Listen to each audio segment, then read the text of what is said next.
सत साहिब सतगुरुदेव की जय। बंदी छोड़ कबीर साहिब जी की जय। बंदी छोड़ गरीबदास जी महाराज जी की जय। स्वामी राम देवानंद जी गुरु महाराज जी की जय हो।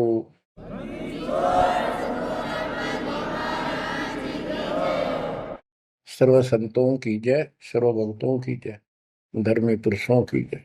श्री काशी धाम की जय, श्री सुडानी धाम की जय, श्री क्रोथा धाम की जय, श्री बरवाड़ा धाम की जय। सत साहिब गरीब नमो नमो सत पुरुष को नमस्कार गो की नहीं। सुर नर मुनि जन साधु संतों सर्वस दीन। सतगुरु साहिब संत सब दंडोतम प्रणाम। आगे पीछे मत हुए तिनको जा कुर्बान। बच्चों, धन्य है आपके माता पिता जिससे जन्म हुआ। धन्य है आपके पिछले जन्मों की भक्ति और संयम। उसी के परिणाम स्वरूप आज आप परमात्मा की शरण में आए हो। लख वर्षूरा जूझ ही लख वर्षा मध्य लख वर्ती जहान में तो सतगुरु से मांगे। भावार्थ है कि आप इतने अच्छे धर्म कर्म वाले व्यक्ति रहे हो, लेकिन मोक्ष नहीं मिला। मोक्ष न मिलने का कारण परमात्मा पे अविश्वास रहा। जिस भी धर्म जब जाति के अंदर हम जन्मे, हम उन्हीं क्रियाओं को उत्तम मानते रहे। परमात्मा के ज्ञान से प्रेरित होकर कुछ दिन भक्ति जरूर की, लेकिन एक से अनेक अधिक नहीं थे हम, फिर हम रह जाते थे। लेकिन ये परमात्मा हमारे पिता हैं कबीर साहब, हमारे सच्चे साक्षी हैं, हमारे एकमात्र हितैषी हैं इन काल के 21 ब्रह्मांड रूपी नरक में। बच्चों, आज कबीर साहब कहते हैं झूठे सुख को सुख कहे ये मान रहा मनमोद, ये सकल कभी ना काल का कुछ मुख में कुछ क्रोध। हम इस झूठे सुख को सुख मान रहे हैं। थोड़ा सा धन हो गया, कार कोठी होगी, बेटा बेटी होगी, और फिर सारा दिन बकवादों से अतिरिक्त कुछ नहीं सोचता। धन जोड़ लो, हेरा फेरी कर लो, और अधिक पैसा हो जाता है, राजनीति में आ जाओ, यानी मई माँ की भूख बनी रहती है। और ये हमारे जन्म मरण का मुख्य कारण है।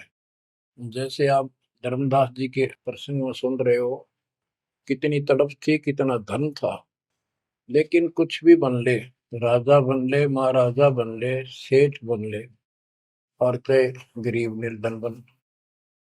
अब निर्धन को तो वैसे संतुष्टि नहीं, वो चाहता धन चाहिए। धन है तो सुख है। जिसका संतान नहीं है वो चाहता संतान है तो सुख है। कोई चाहता है मेरा सेठ धनवाला सोचता है कि मुझे कोई सुख नहीं।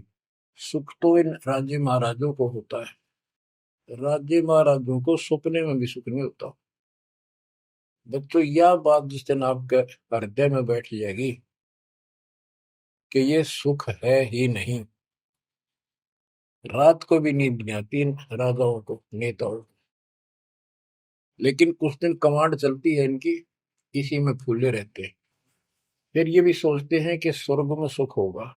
स्वर्ग के राजा इंद्र, वो भी महादुखी, 24 घंटे टेंशन रहती है, कोई तप करता है और तेरे इस राज ने छीन ना ले।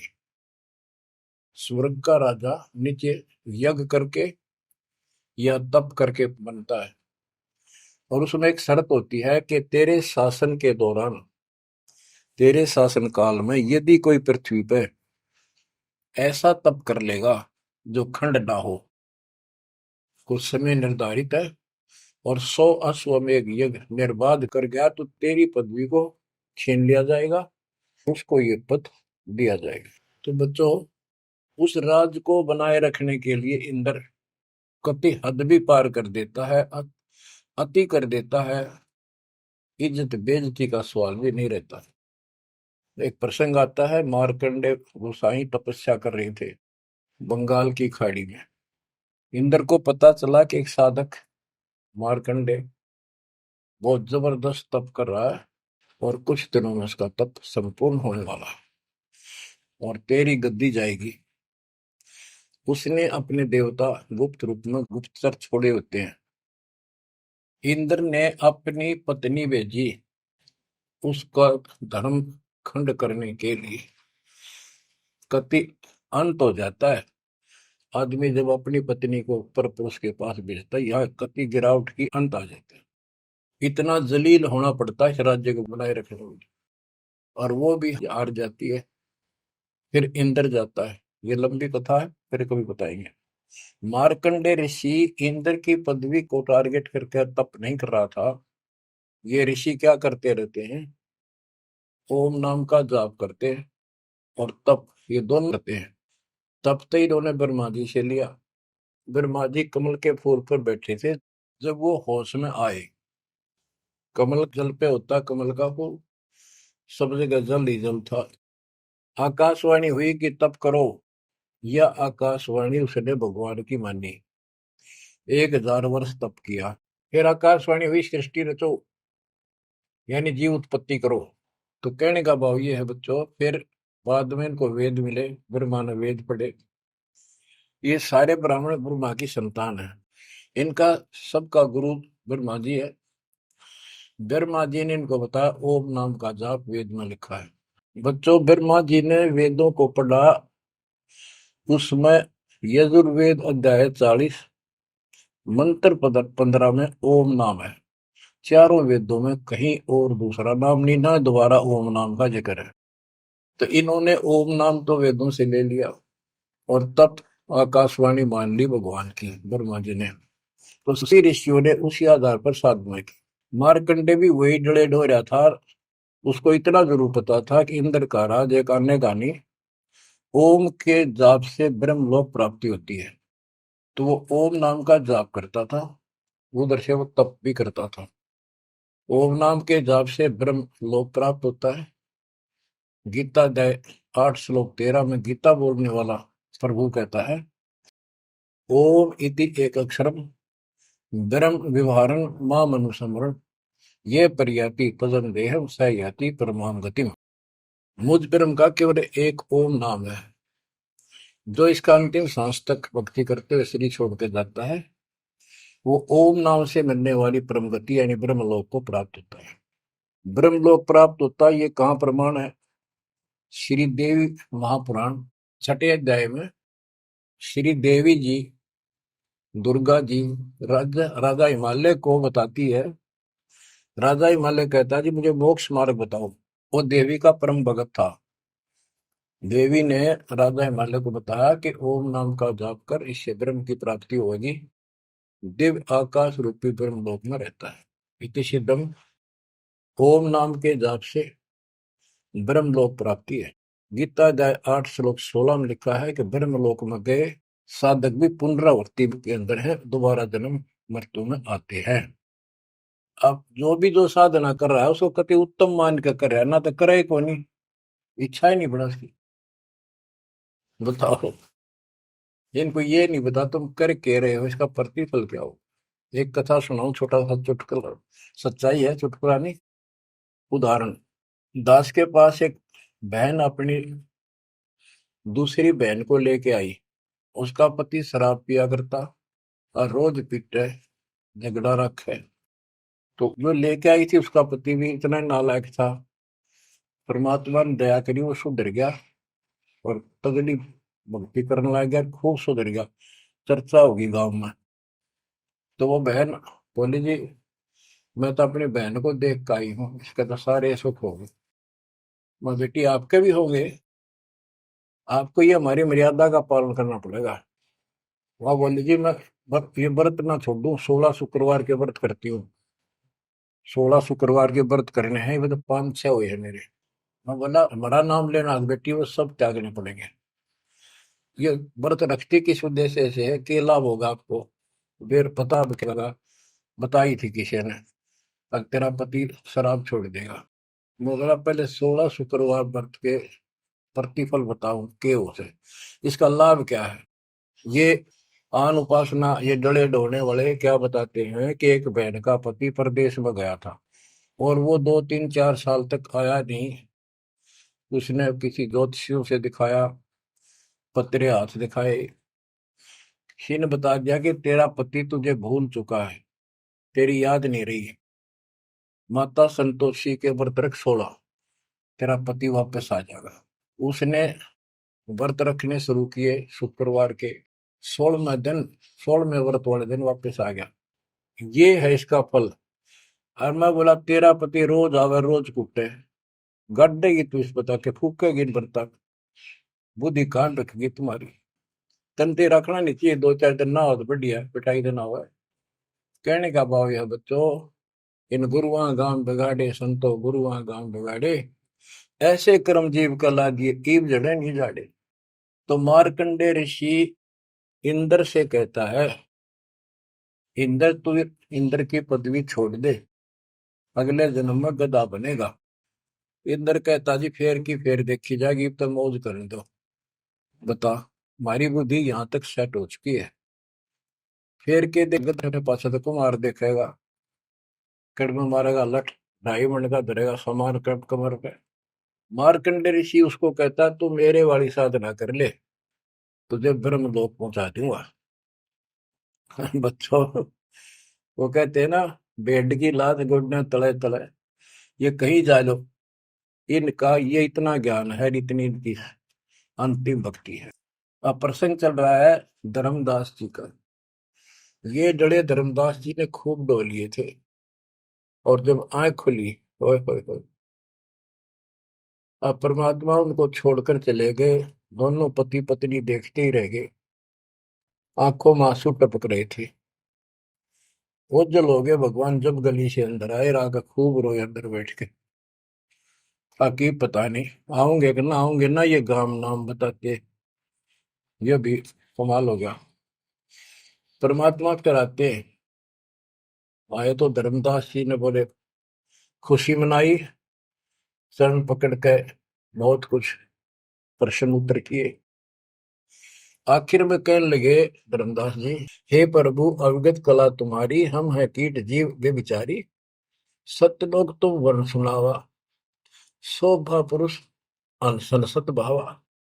हे परमात्मा, आपने सतलोक बताया, आपने परमात्मा की शोभा बताई, रहने वाले हंसों का भी बड़ा गजब का सुख बताया, कैसे न देश राज वह आही, चित इच्छा प्रभु देखन ताई।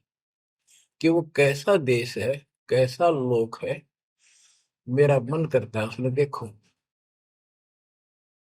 परमात्मा बोले धर्मदास ये निर्घनी काया, निर्घनी ये बेकार, इसमें डंगा भरा पड़ा, काम क्रोध लोभ विष्टा थूक ब्लड टट्टी पेशाब, इसमें कैसे दर्शन होगे उस भगवान के। मैं जो बताता हूं तू ऐसे भक्ति शुरू कर दे, और जब शरीर छोड़ के जाएगा तो आपको परमात्मा के दर्शन हो जाएंगे। वहां सतलोक भी देखिए, वहां सारे अपने बहन भाइयों में खुशी करे ना। धर्मदास ये निर्गनिकाया, ये तन पुरुष दर्श के में पाया, इस तन में भगवान कैसे दिखेगा। तन ठीक का जो पूरा हो भाई, सतलोक तो देखो जाए। जब ये तेरा शरीर का समय पूरा हो जाएगा जीवन, फिर इसको छोड़ के सतलोक देख लिए जाके। धर्मदास के चरण हो रहा, हे प्रभु दर्शा मिटाहो मोरा, शरण टेक प्रभु विनय हो ही, पुरुष दर्श बिन कल नहीं मोही। दोनों चरण पकड़ के धर्मदास ने बोला, ये भगवान एक में दिखा दो, मेरी यह भगवान के दर्शन की प्यास मिटा दो, उसके दर्शन बिना मुझे एक पल भी चैन नहीं होगी। परमात्मा बोले भाई मैं ही हूँ प्रभु, सारी सृष्टि का मालिक मैं हूँ, मैं आपका गुरु हूँ। दीक्षा दी धर्मदास जी को मेरे, मैं आपका गुरु हूँ, मैं आपका भगवान हूँ, मैं सतपुरुष हूँ, और मेरा ही नाम कबीर है। लेकिन उसके आवाज समझ में नहीं आई, और बार बार यही कहने लगा भगवान के दर्शन करा दे, भगवान के दर्शन करा दो। जब मेरी आत्मा मानने गई, बच्चों विचार करो, पहले हम किसी की भी भक्ति शुरू कर दी, राम की, कृष्ण की, शंकर भगवान की, विष्णु भगवान की, किसी की भी, और सब स्वर्ग बताया करते, कदे मैं क्या अगला स्वर्ग दिखाओ हमने जब मानूंगा। पर जब ठीक ठिकाना आता है, ये मन अड़ियल घोड़े की तरह अड़का खड़ा हो जाता है। इसने केवल बकवाद करवानी, अच्छे राह पर लगते समय सौ बाधा पैदा करता है। ये मन अड़ रहा था। गुप्त भय प्रभु अविगत ताता, धर्मदास मुख आवन बाता। जब इतनी जिद करी परमात्मा अंतर ध्यान हो गया और धर्मदास वो खोले रह गया, ना हाँ करे ना बोले, या के बनी क्या कहने लगा, मैं मतिहीन कुमती मोहि लागा, मोहि सम कौन है जग में भागा, मैं मूर्ख प्रतीत न कीना, अस साहिब के मैं नहीं चीने। अब कौन विधि दर्शन पाऊं, दर्शन बिना मैं प्राण गवाऊं, चरणोदक बिन करुण अग्रासा, तदो शरीर कह धर्मदासा। अब क्या कहता है, मैं बड़ा निकम्मा, मैं दुष्ट आत्मा, मतिहीन, कितना मुंह ला लिया भगवान ने मेरे को, और देख मैं कितनी जिद कर गया, मेरे जैसा निर्भाग धरती पर नहीं। मैं मूर्ख, मैंने भगवान पर विश्वास ही नहीं किया। फिर वो बुरी तरह, इस मन की या गंदी आदत है। अब कौन विधि दर्शन पाऊं, दर्शन बिना मैं प्राण गवाऊं, चरणों तक बिन करो न ग्रासा, जब लगूं के चरण धोकर नहीं पी लूंगा मैं, अन्न नहीं खाऊं, तदो शरीर कह धर्मदास, नहीं तो मरूंगा। दिवस सात लग अन्न न खावा, भजन अखंड नाम लो लावा। जो नाम दिया था उसमें डट के भक्ति करता रहा, ना कुछ खाया ना पिया। सातवें दिन पर वो प्रगट दिखाए, धर्मदास पद गए उपलाए।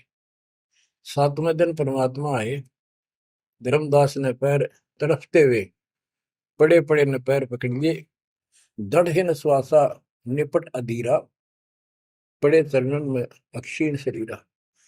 शरीर बहुत कमजोर हो गया था, धरती में पड़े पड़े ने सरक के वाले के चरण पकड़ लिए, कर गए साहेब तही उठावा, शीश हाथ दे अंक मिला। परमात्मा ने उसके अपने हाथ का सहारा देकर उसको खड़ा किया और फिर अपने सीने से लगाया। धर्मदास चरणोदक लीना, चरण पखार आचमन कीना।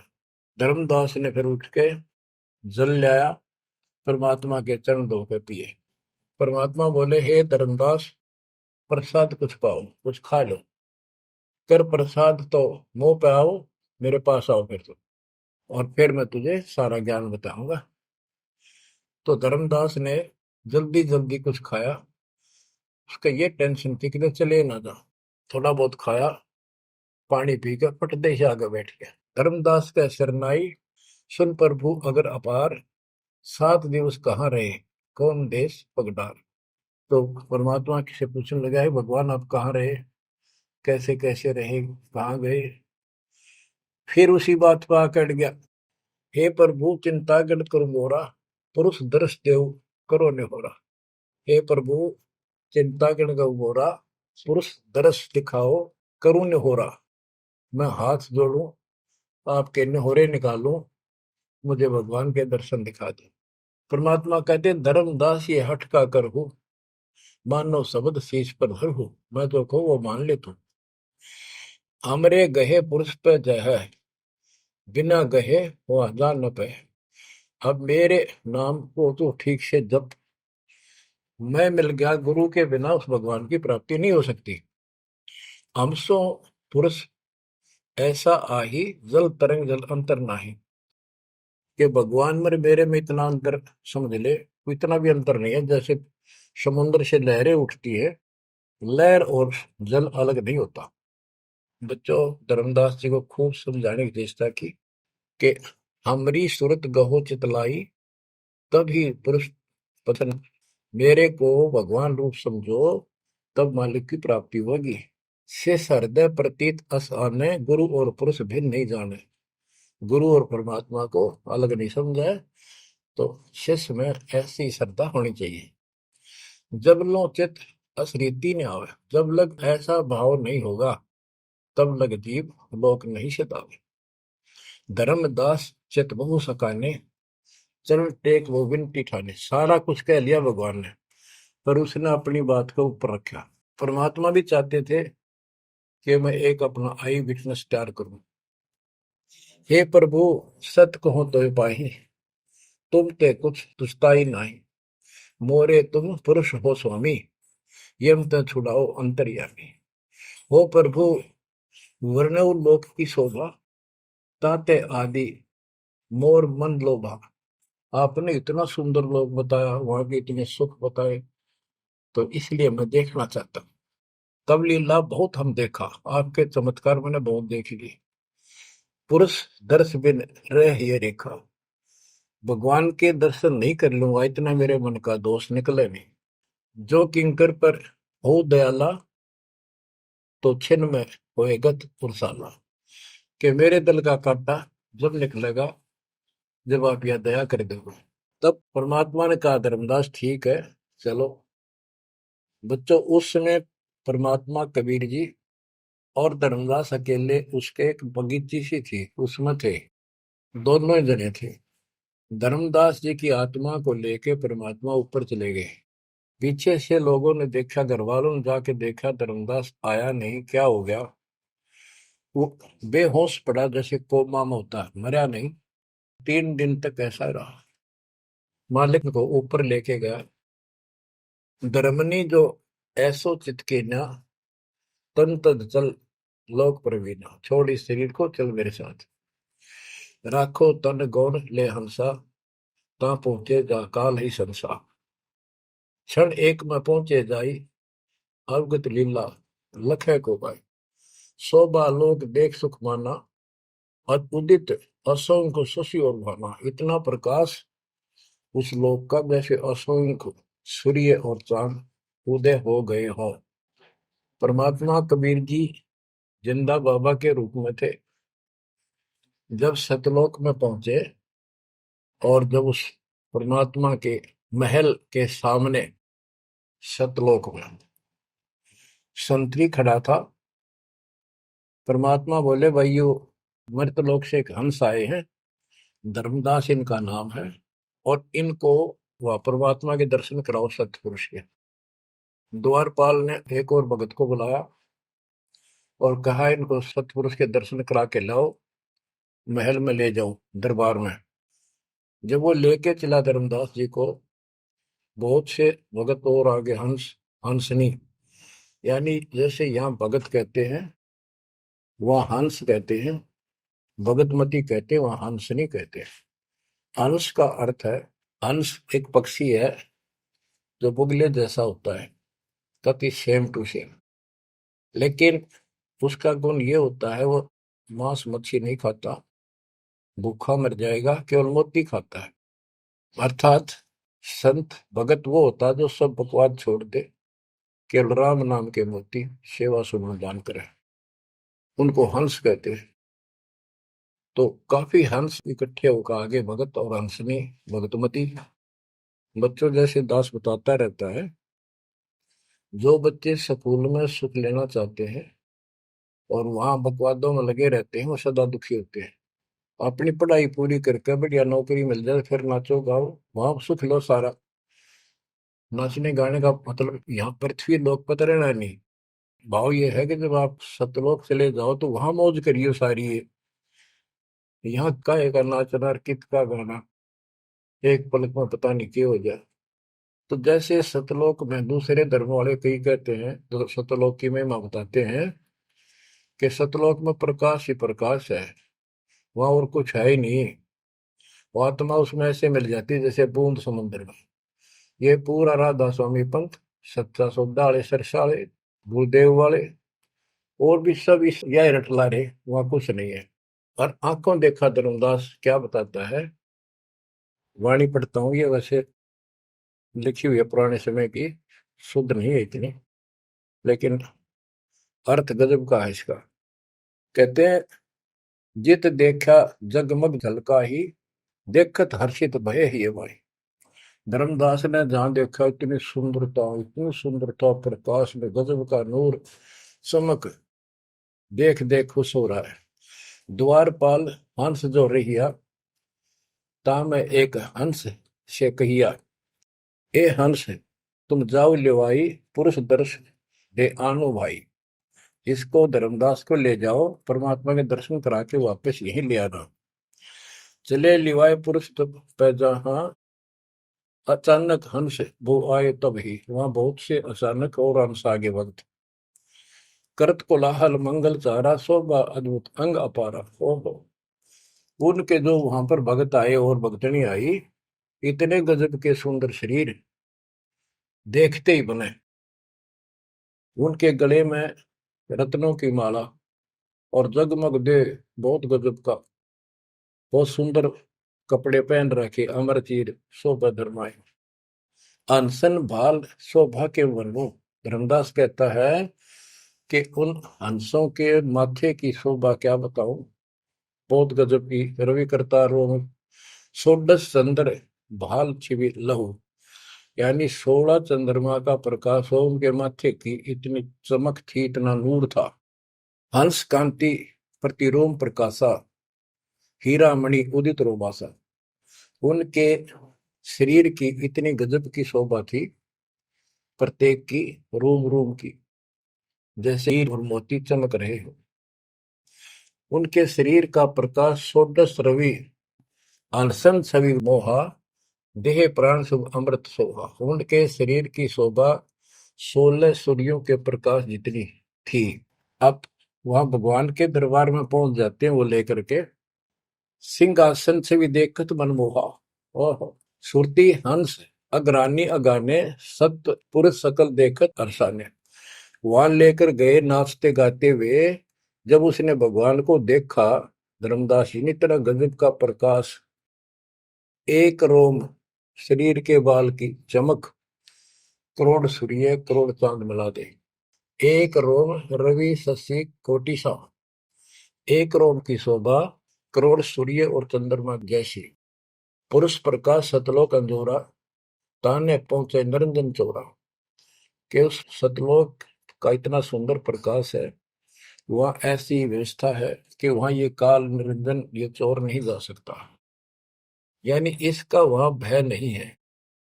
अब सुनो, 4-5 पंक्तियों में कमाल कर दिया। पुरुष कबीर देखा एक भाई, धर्मदास पुन रहे लज्जाई। वहां पर परमात्मा तो सतलोक का मालिक, असंग ब्रह्मांड के तकत पर सिंहासन पर विराजमान था, वो वही सूरत थी उनके साथ धरती से नीचे से आया था। ओहो, देखो ये तो लिखा कबीर सागर में, ये वो सुना रहा हूँ। और वास्तविकता आपको बताई कि परमात्मा स्वयं उसको साथ लेकर गए और वो चौवर करने लगे उसके ऊपर। हमने इसका रस निकालना, सारा रस निकालना है।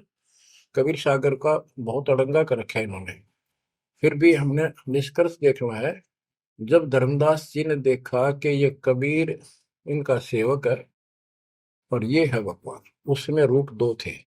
जब परमात्मा खड़े हुए और जिंदा बाबा वाला रूप उस तख्त पर विराजमान हुआ, बच्चों जिसको धर्मदास भगवान मान रहा था, वो खड़े हुए सतपुरुष और परमात्मा जिंदा बाबा वाले वेश सिंहासन पर विराजमान हो गए, और वो चवर लेकर खुद परमात्मा उस कबीर जिंदा बाबा पर करने लगे। धर्मदास का आश्चर्य का ठिकाना नहीं कि अभी भगवान यो है कि ये है। इतने में वो जिंदा बाबा में समा गए, जिसको वो सतपुरुष दिखाई दे रहे थे। और वो शोभा जो कि तू जिंदा बाबा वाले शरीर की होगी। अब कहते पुरुष कबीर देखा एक भाई, धर्मदास बहुत ही लज्जाई। वह मुझे प्रतीत नहीं आई, हे परमात्मा कैसी कुमुख हिम्मत छाई। धर्मदास कहता हुआ मुझे विश्वास नहीं हुआ, ये महाराज कह रहे थे भगवान मैं परमात्मा हूँ, मैं सारी सृष्टि का रचने वाला हूँ, मेरा नाम कबीर है, असंग ब्रह्मांड का स्वामी हूँ। अब धर्मदास जी कहते हैं भगवान कबीर पुरुष एक यहाँ छिपाए, सत्य पुरुष जगदास का है। धाये चरण गौ अति सकुचाई, हे प्रभु हम परिचय तब पाई। हे परमात्मा अब आपको मैंने पहचान लिया, यह शोभा कस वहां छिपाओ और कस ने जग में प्रगट दिखावा। आपने ये शोभा वहां क्यों छुपा रखी है, वहां क्यों नहीं दिखाते? इसलिए लाखों ये अपनी असलियत को, आपके वास्तविक शरीर की शोभा को परमात्मा बोले धर्मनी जो वही छवि जग जाऊं तो ही विकल निरंजन राव। यदि मैं इस शोभा युक्त नीचे जाऊं तो काल निरंजन पागल हो जाए। और मैंने उसको वचन दे रखा है कि मैं अपना ज्ञान समझा के जीव को लाऊंगा। और वैसे बच्चों, परमात्मा आज हमने ले जा, हम टिक नहीं सकते वहां पर। भूल जाओ इन बातों में। ये तो कहन सुन कहन की बातें हैं। उदाहरण देता हूँ, कबीर साहब कहते हैं हम मोहम्मद को वहां ले गए, इच्छा रूपी सतलोक नहीं रहे हो, उल्ट मोहम्मद महल पठाया, गुद बीड़े कलमा दे। यानी हम हजरत मोहम्मद जी को ऊपर लेके गए थे कि ये समझ गया तो इन सब ने जो इसने लाखों तैयार कर रखे सबको बता देगा। लेकिन नीचे प्रभुता घनी होगी थी, संगत उम्मत खूब होगी थी इसकी। और उसके ऊपर प्रभुता पाके भूल गया भगवान को, नहीं इच्छा हुई तो वापस छोड़ दी। कुछ दिन पाछे आप भी मर गया और वहां प्रभुता भी रहेगी। काल का इतना अजब गजब जाल है बच्चों। तो धर्मदास जी से बोले कि आप नीचे जाओ। धर्मदास जी बोले भगवान ये वहां ना भेजो, यही रख लो मेरे दाता, और इस नरक में मत भेजो। अब मैं नहीं जाऊं दाता वहां पर। परमात्मा बोले भी ऐसे नहीं बात सुनेगी, वहां तुम जा, चिंता ना कर, मैं तेरे साथ रहूंगा और सत भक्ति दूंगा, उससे आपकी भक्ति गजब की बन जाएगी। और भक्ति युक्त होकर यहाँ आएगा, वैसे से यहाँ ठिकाना नहीं मिलेगा तेरे। और दूसरी बात है कि तूने सब कुछ देखा है, नीचे औरों को बता, तेरे भाई बहनों को विश्वास होगा। धर्मदास कहता है मोहे राख लियो महाराज, हमसे बिगड़ी है मोहे राख लियो महाराज, हमसे बिगड़ी है। बिगड़ी है महाराज हमसे, बिगड़ी है महाराज हमसे, बिगड़ी है हमें। नांगा लो महाराज काल की नगरी है तुम्हें, ना भेजो महाराज काल की नगरी है। रो बुरी तरह, जैसे किसी ने आग में धकाया कर जबरदस्ती मर तो नौकर राख लो महाराज, हम गंदे इंसान से। अब पता चला उन सारे भक्तों ने बताया तुमने ऐसी गलती करी थी भाई, इसलिए दुख पा रही कि हमने खुद बिगाड़ी अपनी किस्मत। तुम रख लो दाता, ना भेजो मेरे मालिक, पैर पकड़ा रोवे। परमात्मा बोले भाई ऐसा ना कर, वापस चल और वहां पर मैं तेरे साथ रहूंगा, भक्ति कर, कोई दिक्कत नहीं आने दूंगा मैं तेरे को, चिंता ना करी, तेरे पीछे पीछे न फिरूं था मैं। और ये सारे ठाठ मैंने दे रखे थे तेरे को वहां पर, ना काल तो तेरा कचू मन निकाल दे 1 मिनट में। धर्मदास को फिर हौसला हुआ और तीसरे दिन शरीर में वापस आया। आसपास सारे रिश्तेदार भी आ गए 3 दिन में। सारा गांव क्यों सेठ था, पैसे वाला था, लोग सुगरदे बैठे, ना मरता ना जिंदा, इसका क्या हाल हो गया। परमात्मा ने बताया मैं काशी में हूँ, एक जुल्हे का काम करता हूँ, मेरा नाम कबीर है, मेरा गुरु रामानंद जी है, स्वामी रामानंद, जो वहां के प्रसिद्ध संत हुआ करते थे। धर्मदास जी सचेत हुए, उठे तो देखा चारों तरफ हाहाकार में, चारों जिंदा हो गए तो एकदम खुशी की लहर आ गई। आमनी भी रोए, तो वो कहने लगा क्या हो गया तुमको। तो बोले आप तो मर गए थे, ना मरो थे ना जियो थे, अचेत पड़े थे, बेहोश थे, हमको टेंशन हो गई थी कि मरेंगे। तब उसको विश्वास आ, नहीं तो स्वप्न मानना वो।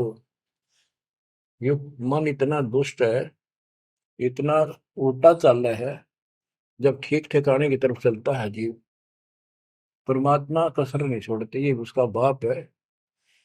तो तब धर्मदास को विश्वास हुआ रे तेरे की, सचमुच में तो सचखंड गया, सतलोक गया था। फिर उनको बताने लग गया सारी, मैं वहां गया था, सतंदा बाबा भगवान है, खुद है, सारी सृष्टि के रचने वाले हैं, ब्रह्मा विष्णु महेश, तब के सामने कुछ भी नहीं है। वो रिश्तेदार आए थे तो चले गए, पागल हो गया, भांडन दे, जिंदा हो गया शुक्र है। लेकिन जिसका लागे वो तन धर्मदास काशी पहुंचे और देखे दुल्हे के रूप में बैठे वह सूरत ज्यों की त्यों चरणों में पड़ गए। आसपास के कॉलोनी के लोग आगे बुलाए, बताओ पूछे कौन है ये? धर्म सेठ है, ऐसे ऐसे काशी का प्रसिद्ध सेठ है, नवा का बांधवगढ़ का।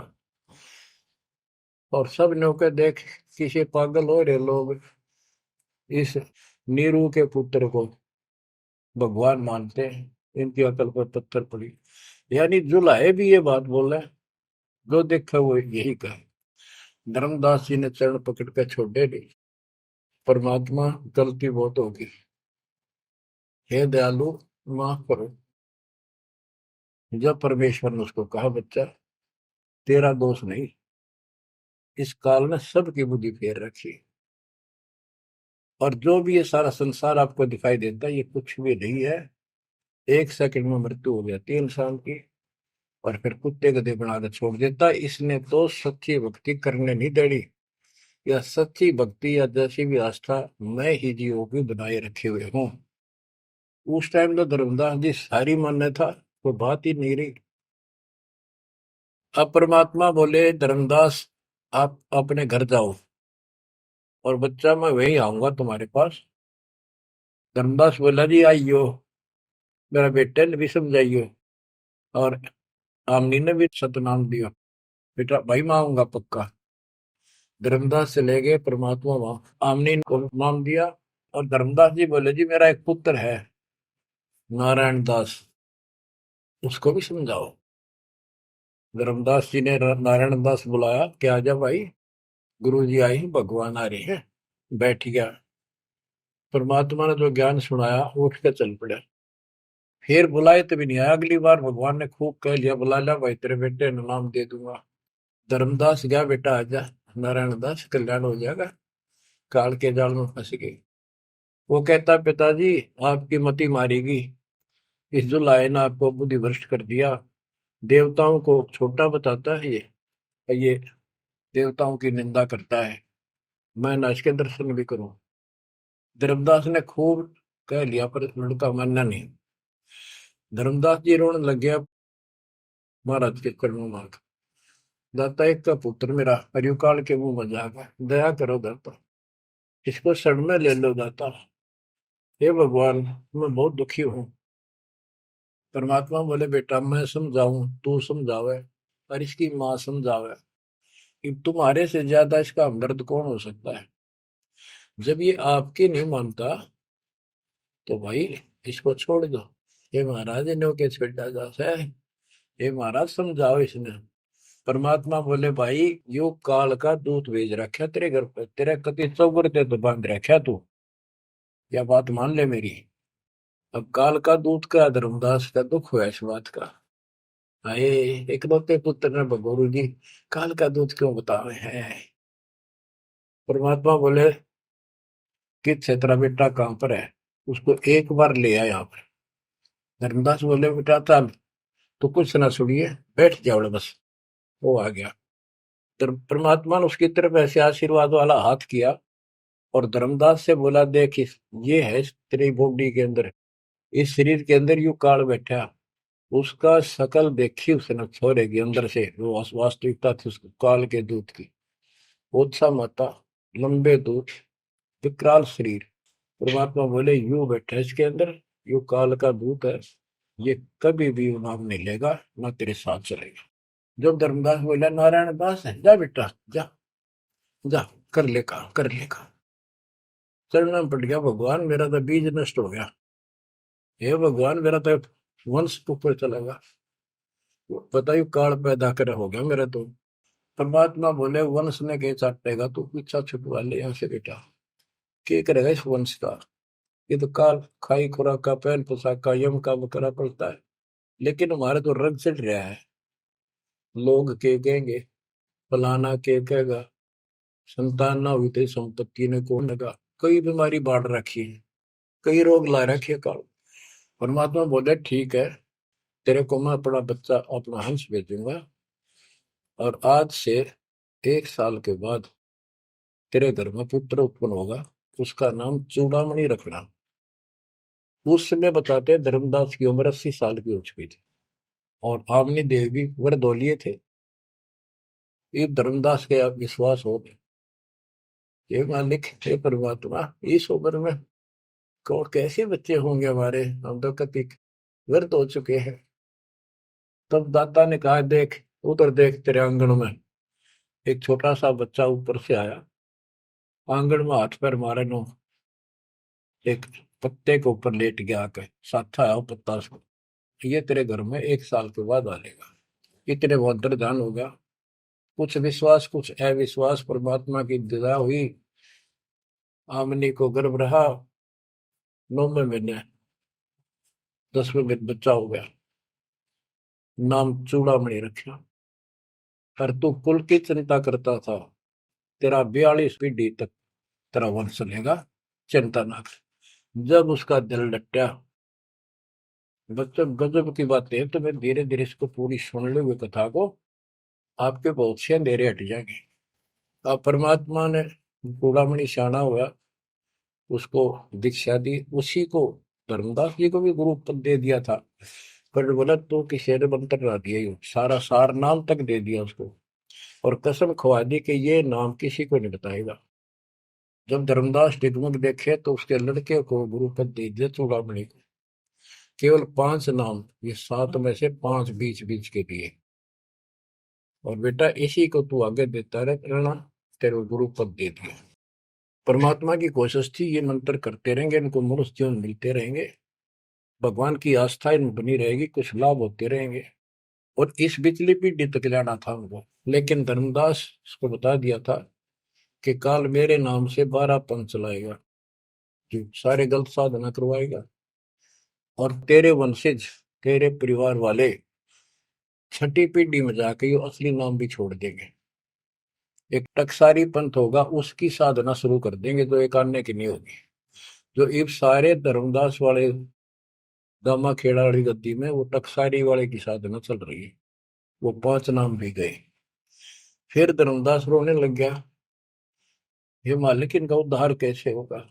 तो बोले, मैंने कुल दिया तेरा 42 वंश, तेरे उद्धार उसका होगा जो मैं भेजूंगा, एक संत भगत अपना दास, उससे तेरे पीढ़ी वाले नाम लेंगे या सारा संसार लेगा, सबकी मुक्ति हो जाएगी। बच्चों, परमात्मा की असीम रजा है, आप ये सत्यनारायण कथा सुन रहे हो और सुनते रहो, मुश्किल से ये अमर कथा मिली है सुनने को। मालिक आपको मोक्ष दे, सदा सुखी रखे। सत साई।